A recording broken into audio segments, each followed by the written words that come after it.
Just like Marcos Monons, right, who was selling English courses, if I'm not mistaken. So, they used her image, her voice, her mannerisms, made the video, and they made around $210 million and didn't stop there, right? Only when they were arrested. If they hadn't been arrested, they would have continued. Now I ask you, why do they continue? How do you get to them? Because I'm having an absurd difficulty.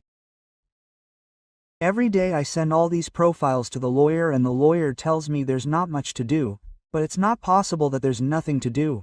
It's general. What's complicated in Brazil today is that there are few credible companies, for example, that accept these payments. Like, for example, I saw earlier today, some companies they weren't accepting payments to bet anymore. Some banks aren't accepting transfers to bet anymore, right? And when we look online, any payment method,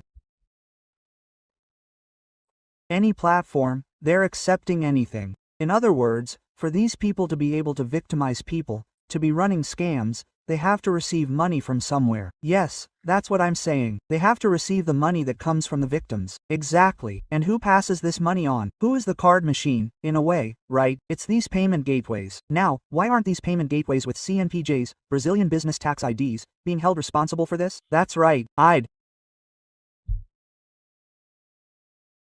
even like to know if Operation Jungle Mode, which caught the people who did this to Giselle, which I think she did perfectly well, because it's horrible to see us talking about things that we know aren't true, influencing people in a way to buy a fake product, right?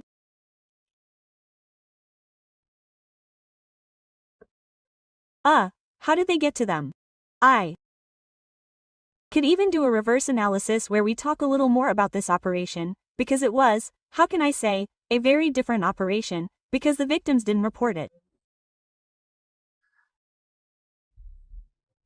That's what's worse, because most victims don't report it because they think it's a small amount to take legal action against, to go to the police, to call a lawyer, to go to a public defender's office. And they count on that, right? I think the scammers count on that. Oh, the person won't care. Now they win twice, right? These gangs win twice because they sell a product they don't deliver, and generally they also profit from the shipping of something that was never delivered, which isn't cheap. It doesn't exist. And how do you say it?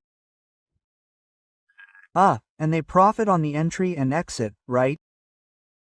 And what I'm saying again is how a platform generated 210 million by defrauding people. I sometimes ask what the profile of these people is, right? They are people who have a certain condition, a better life, sometimes not so much, is sought after in a way